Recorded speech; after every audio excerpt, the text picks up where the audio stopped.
Hello students, कैसे हैं आप सब। आई होप आप सब बहुत अच्छे होंगे। मैं हूं दिव्या और मैं आपका वेलकम करती हूं क्रेजी मैथ्स चैनल में। बच्चों, लास्ट हमने की थी एक्सरसाइज 1.2 हमारी कंप्लीट हो गई थी। आज हम 1.3 करेंगे। 1.3 करने से पहले मैं आपको कुछ उसके बारे में बताना चाहती हूँ कि 1.3 में है क्या। 1.3 में है पूर्णांकों का गुणन, मतलब हम मल्टीप्लाई करते हैं। वैसे तो आप सबने प्रॉपर्टीज की ही है, मैंने उसकी क्लास भी ली हुई है कि प्रॉपर्टीज कौन कौन सी होती हैं, किसमें लगती हैं, किसमें नहीं लगती हैं, वो किसमें अप्लाई होगी, किसमें नहीं होगी एप्लीकेबल। लेकिन आज जो हम प्रॉपर्टीज करेंगे उसमें अंतर क्या होगा, उसमें हम सिर्फ मल्टीप्लाई से रिलेटेड प्रॉपर्टीज करेंगे कि मल्टीप्लाई में क्या क्या रूल्स होते हैं। दूसरा उसमें ये अंतर होगा कि प्लस और माइनस में नंबर्स हो तो उन्हें कैसे मल्टीप्लाई करते हैं। ठीक है, ठीक है। अगर हमारे पास कोई दो नंबर्स हैं, हमने इसे मल्टीप्लाई करना है, हम कर देंगे 4 दूनी 8 या 2 चौक 8। ठीक है।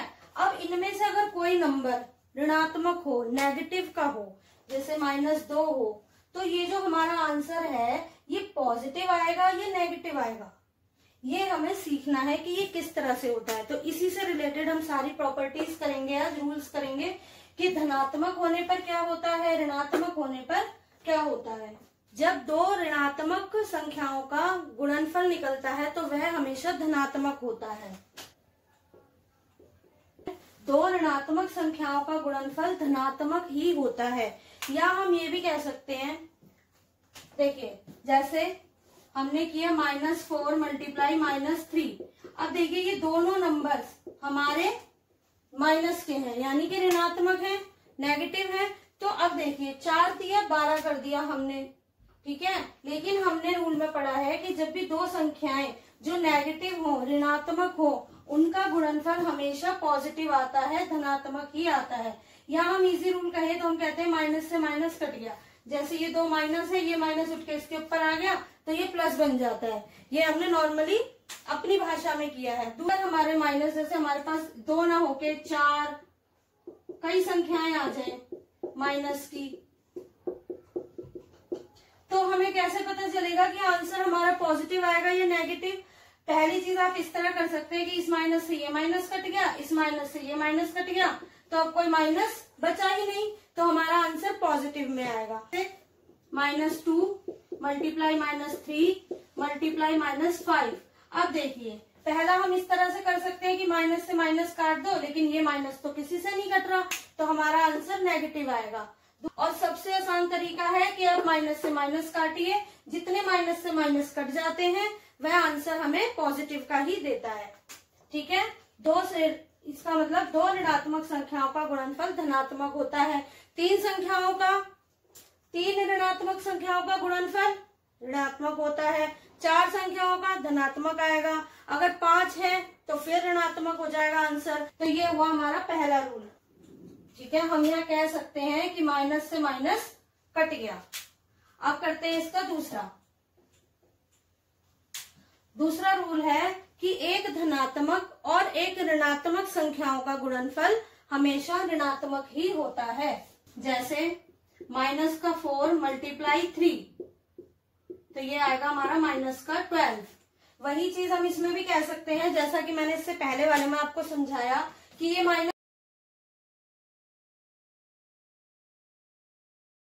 अकेला है, किसी से कटेगा ही नहीं, तो इसका मतलब माइनस में आंसर आएगा। और रूल में तो हमसे कहा ही जा रहा है कि एक धनात्मक और एक ऋणात्मक पूर्णांक का गुणनफल ऋणात्मक होता है। ये माइनस किसी से नहीं कटा, इसलिए आंसर हमारा माइनस में आया।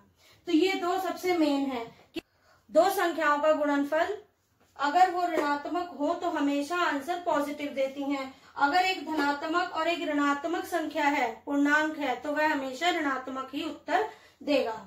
अब हम सीखेंगे कि मल्टीप्लाई को नंबर लाइन पर कैसे करते हैं। हमने प्लस किया है, माइनस किया है, अब हम करेंगे कि मल्टीप्लाई कैसे की जाती है नंबर लाइन पर, मतलब संख्या रेखा पर। तो देखिए ये हमारी नंबर लाइन है। मैंने नंबर लाइन को लेकर भी एक क्लास ली है, उसमें नंबर लाइन से रिलेटेड सारी चीजें बताई गई हैं, जैसे plus, minus, multiply, number line क्या होती है, पॉजिटिव इंटीजर्स क्या होते हैं, नेगेटिव क्या होते हैं, वो सब बताया हुआ है। तो आप उसमें जरूर देखिएगा, मैं उसका लिंक डिस्क्रिप्शन बॉक्स में मेंशन कर दूंगी। तो देखिए अब ये है हमारा 0 से राइट साइड पॉजिटिव होते हैं, 0 से लेफ्ट साइड नेगेटिव इंटीजर्स होते हैं, पूर्णांक होते हैं। अभी हमने प्लस माइनस तो कर रखा है इसमें, आज हम करेंगे मल्टीप्लाई। देखिए ये हमारा पहला क्वेश्चन है 2 × 3। इसे संख्या रेखा पर मल्टीप्लाई करके दिखाना है। हम डायरेक्ट भी कर सकते हैं, 2 3 6, हमें पता है 6 आएगा, लेकिन हमें इसे नंबर लाइन पर कैसे शो करना है वो हम देखेंगे। देखिए 3 को हमने 2 बार जोड़ा है, 3 को हमने 2 बार जोड़ा है तो हमें 6 मिला है। तो हम इसे ही नंबर लाइन पर शो करेंगे, 2 को नहीं शो करेंगे, 3 को 2 बार शो करेंगे। तो 1 से 3, फिर 3 से 6। ये देखिए 3 को हमने 2 बार जोड़ा है तो ये आ गया 1 2 3, फिर 1 2 3, तो हमारा आंसर क्या आ गया? 6 आ गया। तो इस तरह से हमें नंबर लाइन पर शो करना है। पीछे के नंबर्स को आगे जितने तक जोड़ना है। जैसे हमने लिखा 9 × 2, यानी 2 को हमें 9 बार जोड़ना है। 2 जमा 2, हम 9 को 2 बार नहीं लिखेंगे, हम 2 को 9 बार लिखेंगे। यानी पीछे के नंबर्स को काउंट करना होता है, जो संख्या हमारी आगे लिखी हो उतने तक। देखिए क्रम विनिमय गुण होता है a × b = b × a। हमने इनके क्रम को ही चेंज कर दिया, जो नंबर आगे था उसे पीछे ले गए और जो पीछे था उसे आगे ले गए। ठीक है, तो हम इसमें देखते हैं 2 × 3 = 3 × 2, तो हमारा आंसर क्या आएगा? 6। यहाँ भी 6 ही आएगा। देखिए इसमें तो हमारा ये गुण एप्लीकेबल हो गया, लेकिन इसमें कोई माइनस नहीं था, सभी पॉजिटिव थे, तो किसी पे कोई असर नहीं पड़ा। लेकिन अगर यही संख्याएं माइनस में आ जाए तो क्या होगा? -a × b = b × -a। एक बात आप हमेशा याद रखिएगा, a यहाँ आगे था, इसके साथ माइनस था। जब ये a ने अपना क्रम चेंज किया, अपना क्रम बदला, तो इसका माइनस उसी के साथ पीछे भी चला गया। जैसे -2 × 3 = 3 × -2। तो देखिए 3 दूनी 6, माइनस का ही निशान आएगा, 3 दूनी 6, माइनस का ही। इसका मतलब मल्टीप्लाई में क्रम विनिमय गुण एप्लीकेबल होगा। इसका मतलब मल्टीप्लाई में, गुणा में क्रम विनिमय गुण एप्लीकेबल होगा। अब देखिए जैसा कि हमने कॉम्यूटेटिव प्रॉपर्टी में किया था, नंबर को किसी भी नंबर से गुणा किया था। अब यही नंबर अगर 0 हो, तो हमारे पास कोई नंबर है, उसे अगर हम 0 से मल्टीप्लाई करते हैं और 0 आगे आ जाए और ये पीछे चला जाए, तो क्या आंसर आएगा? 0 से गुणा करने पर हमेशा 0 ही आएगा, चाहे वह अकेला हो, चाहे वो क्रम को बदल ले। सिर्फ अगर ऐसे हो -a × 0, तब भी हमें आंसर 0 ही मिलेगा। इसका मतलब ये हुआ कि 0 से किसी भी संख्या को गुणा करने पर, चाहे वो पॉजिटिव हो चाहे वो नेगेटिव हो, आंसर हमेशा 0 ही आता है और 0 का कोई चिन्ह नहीं होता। इसी का दूसरा पार्ट है 1 से गुणा। अब अगर हम किसी संख्या को 1 से गुणा करते हैं तो हमें सेम वही संख्या मिल जाती है, चाहे वो संख्या नेगेटिव हो चाहे वो संख्या पॉजिटिव हो। ठीक है, देखिए a से मल्टीप्लाई किया, जैसे 2 × 1 = 2 आएगा। 4 × 1, क्योंकि ये माइनस का है तो -4 ही आ जाएगा। तो देखा आपने कि 1 से गुणा करने पर हमें वही संख्या दोबारा मिल जाती है, चाहे वह संख्या पॉजिटिव की हो चाहे वह संख्या नेगेटिव की हो। देखिए अभी हमने किया था कि हमारा 1 था और ये संख्या माइनस भी हो सकती थी, प्लस भी हो सकती थी, तो हमें सेम संख्या मिल जाएगी। लेकिन अगर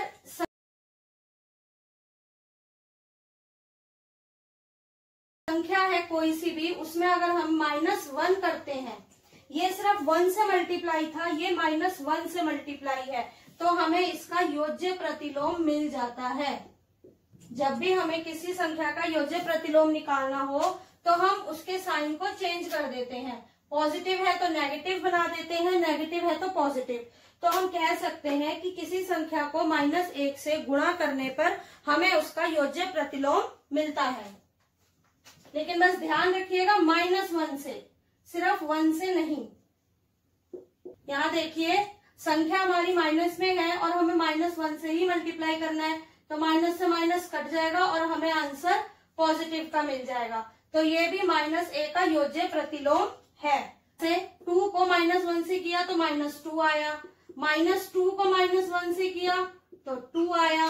तो देखा आपने, हमें इस संख्या का योज्य प्रतिलोम मिल गया। तो अब हम करेंगे सहचर्य गुण, एसोसिएटिव प्रॉपर्टी। इसमें हमारी संख्याएं 2 से अधिक होती हैं। जैसे हमारे पास है a multiply b multiply c is equal to a multiply b multiply c। तो पहले हम आगे के 2 संख्याओं को गुणा करते हैं और इसमें हम पहले पीछे की 2 संख्याओं को। तो देखिए देखते हैं, 2 मल्टीप्लाई 3 मल्टीप्लाई 4, 2 मल्टीप्लाई 3 मल्टीप्लाई 4, 3 दूनी 6, 6 चौक 24। देखिए 2 गुणा में 3 चौक 12 और 12 दूनी 24। तो ये एप्लीकेबल है। अभी यहाँ पर हमारी सारी संख्याएं प्लस की थी, इसलिए कहीं कोई चेंज नहीं हुआ। अब हमारी संख्याएं अगर माइनस में हो तब क्या होगा? देखिए 4 दूनी 8, क्योंकि एक ही माइनस है तो माइनस का आएगा, और 5, 8 पंजे 40, एक ही माइनस का निशान है इसलिए आंसर माइनस में आएगा। अब यहाँ देखते हैं -2, 4 पंजे 20, क्योंकि दोनों पॉजिटिव है इसलिए आंसर भी पॉजिटिव आया। 20 दूनी 40, एक माइनस का निशान है इसलिए एक ही माइनस आ जाएगा। तो आपने देखा, चाहे हमारे नंबर्स पॉजिटिव के हो या नेगेटिव के हो, हमारा सहचर्य गुण मल्टीप्लाई में एप्लीकेबल होगा। अब डिस्ट्रीब्यूटिव प्रॉपर्टी से रिलेटेड हमने क्वेश्चंस भी किए हैं, लेकिन अब इसमें अंतर क्या होगा, इसमें संख्याओं में माइनस के चिन्ह भी होंगे। नॉर्मली हमने क्या किया है, जैसे 16 मल्टीप्लाई 101, तो हम इसे कैसे सॉल्व करते थे? 16 मल्टीप्लाई 100 जमा 1, 16 मल्टीप्लाई 100 प्लस 16 मल्टीप्लाई 1, हमें आंसर मिल गया 1616। ये हुआ हमारा नॉर्मल। अब इसमें अगर संख्या माइनस की हो, इसमें अगर संख्या माइनस की हो तब हम क्या करेंगे? जैसे -17 मल्टीप्लाई 102, अब ये -17 बाहर ही रहेगा, अंदर क्या आ जाएगा? 100 जमा में 2। तो हमें पता है हमारी प्रॉपर्टी होती है a multiply b a multiply c। क्योंकि यह माइनस का a है तो इसमें हम माइनस लगा देंगे और बीच में क्या आ जाएगा? प्लस। तो देखिए -17 गुणा में 100 प्लस -17 गुणा में 2। अब देखिए ये आ गया हमारा -1700 प्लस -34। ये प्लस ये आया है और ये माइनस इसमें से आया है। अब हमें पता है ब्रैकेट्स ओपन करने हैं, तो -1700 -34, क्योंकि प्लस माइनस माइनस होता है। अब माइनस माइनस क्या होता है? प्लस। तो हमारा आंसर आ गया 1734। लेकिन 2 संख्याएं यदि माइनस की हैं, उन्हें हम करते तो प्लस हैं, लेकिन साइन किसका लगाते हैं? माइनस का, क्योंकि बड़ी संख्या हमारी माइनस की है। इससे रिलेटेड भी मैंने एक वीडियो बना रखी है, आप उसे देखिएगा तो आपको ये अच्छे से समझ में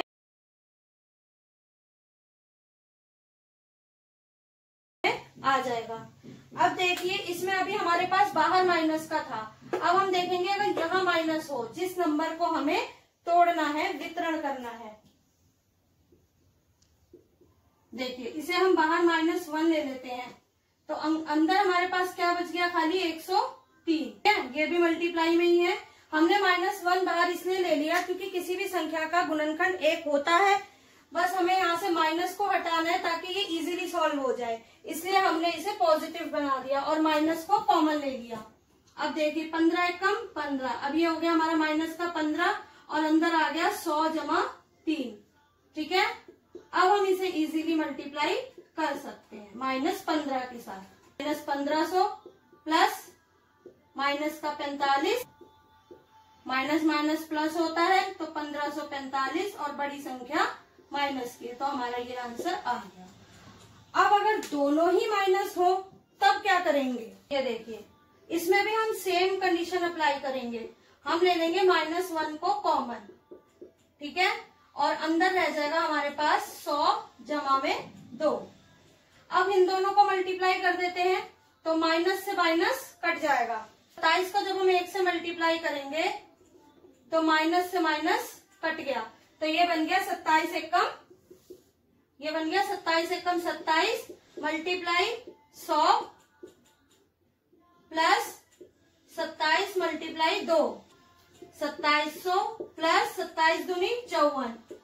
अब इन दोनों को हम इजीली प्लस कर देंगे। तो बच्चों इसमें हमने क्या किया है, ट्रिक लगा ली है कि -1 हमने मल्टीप्लाई इसका गुणनखंड कॉमन ले लिया। इसे लेकर फायदा ये हुआ कि जो हमारी अंदर की प्लस माइनस थी जिन्हें हमने तोड़ना था वो इजीली वितरण हो गए, डिस्ट्रीब्यूट हो गए, जिससे हमें कोई मल्टीप्लाई करने में प्रॉब्लम नहीं आई। अगर हम इसे अंदर ही करते -100 -2 इस तरह से लिखते, फिर दोनों को माइनस से मल्टीप्लाई करना पड़ता, वो थोड़ा लेंथी हो जाता और थोड़ा सा टिपिकल भी हो जाता। तो देखो बच्चों इसमें क्या है, अगर हमारे पास जिस नंबर को हमें डिस्ट्रीब्यूट करना है, तोड़ना है, अगर वो माइनस का हो तो उससे हम -1 को कॉमन ले लेंगे, उसका गुणनखंड होता है, उसे हम कॉमन ले लेंगे तो हमें अंदर सिर्फ प्लस के नंबर्स ही मिलेंगे, जिसे करने से कोई इशू नहीं होगा। अब देखिए अगर हम इसे अंदर ही लेते तो हमें ऐसे लिखना पड़ता -100 -3, तभी हमारा माइनस का 103 बनता, क्योंकि दो संख्याओं को जोड़ने पर माइनस कब आता है, जब हमारी दोनों ही संख्याएं माइनस की हो। तो यहाँ थोड़ा टिपिकल हो जाता, कई बार आप कंफ्यूज भी हो सकते थे, तो इसीलिए हमने क्या किया, इसका गुणनखंड -1 कॉमन ले लिया और उसे बाहर वाले नंबर से मल्टीप्लाई कर दिया। ठीक है, तो ये हमारी गुणन से रिलेटेड सारी प्रॉपर्टीज हो गई हैं। अब हम करेंगे एक्सरसाइज 1.3 नेक्स्ट क्लास में, उसमें हमारी ये प्रॉपर्टीज बहुत ज्यादा यूज होंगी, तो प्लीज आप इनकी प्रैक्टिस जरूर कीजिएगा। और अगर इनमें आपको कोई प्रॉब्लम लगती है, कोई दिक्कत आती है, तो आप मुझे कमेंट सेक्शन में कमेंट कर सकते हैं। और अगर आपको ये वीडियो अच्छी लगी हो तो प्लीज लाइक शेयर और सब्सक्राइब जरूर करें। Till then bye bye.